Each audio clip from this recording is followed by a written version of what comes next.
Hello viewers, আসসালামু আলাইকুম। Welcome back to my channel. আপনারা সবাই কেমন আছেন? আশা করছি সবাই খুব ভালো আছেন। আমিও আলহামদুলিল্লাহ খুব ভালো আছি।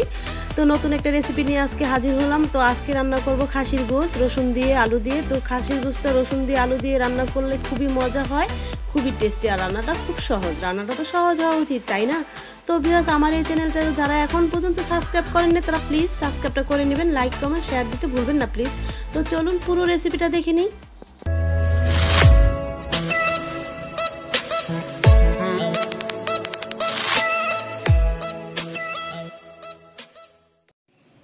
ভিউয়ার্স, আমি আজকে রান্না করব খাসির গোশত। তো খাসির গোশত এখানে আমি 1 কেজি পরিমাণ খাসির গোশত নিয়েছি, হাড়, চর্বি, কলিজা, ফেফসা সহ।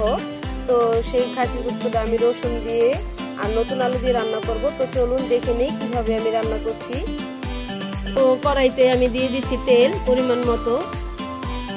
তো তেলটা গরম হয়ে গেছে, এখন দিয়ে দিচ্ছি আমি আস্ত শাহি জিরা, সামান্য পরিমাণ সাধারণ জিরা, এই 2 পদের জিরা মিক্স করে 1 চা চামচ হয়েছে। তো আমি 1 চা চামচ জিরা দিয়ে দিলাম। আর দিয়ে দিচ্ছি এখানে তেজপাতা, গরম মশলা কিছু আস্ত দিয়ে দিচ্ছি। শুকনা মরিচ আমি মাঝখানে ফালি করে দিয়েছি, তো সেই মরিচগুলো আমি দিয়ে দিলাম। এগুলোকে আমি একটু ভাজবো না, তাহলে পুড়ে যাবে। তো রসুন কুচি করে নিয়েছি, তো দিয়ে দিচ্ছি রসুন কুচিগুলো। কুচি করে নিয়েছি, আপনারা চাইলে থেতলে নিতে পারেন। আর দিয়ে দিচ্ছি পেঁয়াজ কুচি। তো এইগুলোকে দিয়ে এখন আমি একটু ভাজবো। তো আমার পেঁয়াজটা ভাজা হয়ে গেছে, এরকম বেশি ভাজবো না, আমি এরকম করে রাখবো, হালকা লাল করেছি। আর এখন দিয়ে দিচ্ছি আমি আদা রসুন বাটা। যেহেতু খাসির গোশত, তো সেজন্য আদা রসুন বাটাটা একটু বেশি পরিমাণে লাগবে। তো আমি 2 চামচ আদা বাটা আর 2 চামচ রসুন বাটা 2 চা চামচ করে দিয়ে দিলাম। আর দিয়ে দিচ্ছি এখানে 1 চা চামচ জিরা বাটা, 1 চা চামচ গরম মশলা বাটা, মানে গরম মশলা যা যা থাকে তো সেগুলো আমি 1 চা চামচ বেটে দিয়ে দিয়েছি। আর জিরা দিচ্ছি, জিরা ধনে দিয়েছি 1 চা চামচ। তো এইগুলোকে দিয়ে আমি ভালো করে একটু ভেজে নেব, যাতে মশলার কাঁচা গন্ধটা চলে যায়। দিয়ে দিচ্ছি 1 চা চামচ লবণ, সামান্য পরিমাণ পানি। আমি মশলাটাকে একটু কষিয়ে নিচ্ছি। দিয়ে দিচ্ছি 2 চা চামচ মরিচের গুঁড়া, 1 চা চামচ হলুদের গুঁড়ি, 1.5 চা চামচ হলুদের গুঁড়ি দেব। দিয়ে আমি ভালো করে একটু মশলাটা কষিয়ে নিচ্ছি। যতক্ষণ পর্যন্ত তেলটা উপরে উঠে নেওয়া যায় ততক্ষণ আমি মশলাটা কষিয়ে নেব। তো দেখুন আমার মশলাটা কষানো হয়ে গেছে। তো এরকম ভাবে কষিয়েছি, মশলাটা তেলের সাথে আলাদা হয়ে গেছে পেস্টগুলো। তো এই যে এখানে বললাম আমি 1 কেজি গোশত আছে, তো সেই গোশতটাই আমি এখন দিয়ে দিচ্ছি।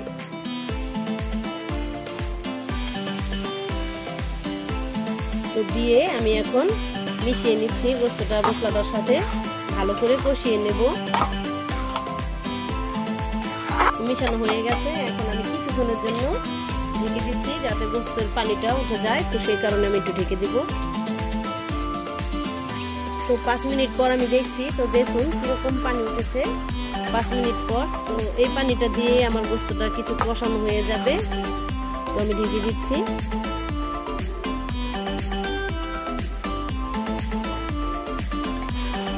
তো ভিউয়ার্স, কষানো হয়ে গেছে, এখন এই যে দেখুন কত পানি উঠেছে। তো এখন আমি আর ঢাকবো না, আরো কিছুক্ষণ এইভাবে আমি কষাবো।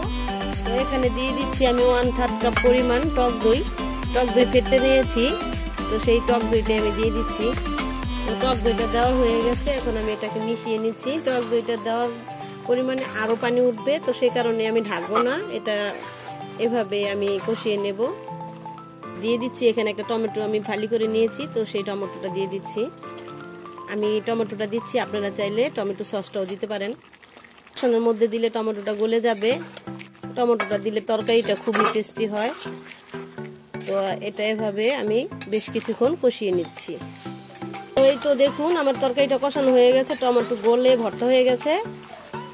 তো নতুন আলুটা আমি কেটে ধুয়ে পরিষ্কার করে নিয়েছি। নতুন আলু দিয়ে যে কোনো গোশতই রান্না করবেন, খুবই মজা হয়।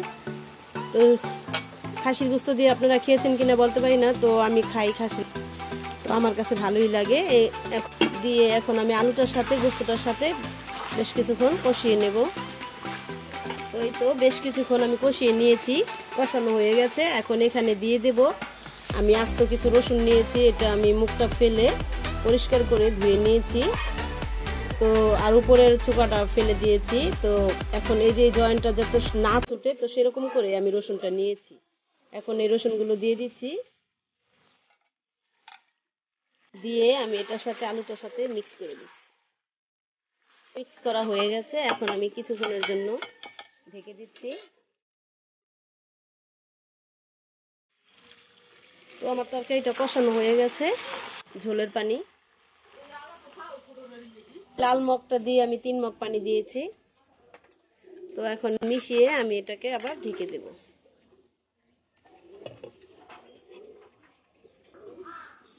তো আমার তরকারিটা বলক এসে গেছে, এখন আবার একটু নেড়ে আমি মিশিয়ে দিচ্ছি। এখন আমি আবার ঢেকে দিচ্ছি।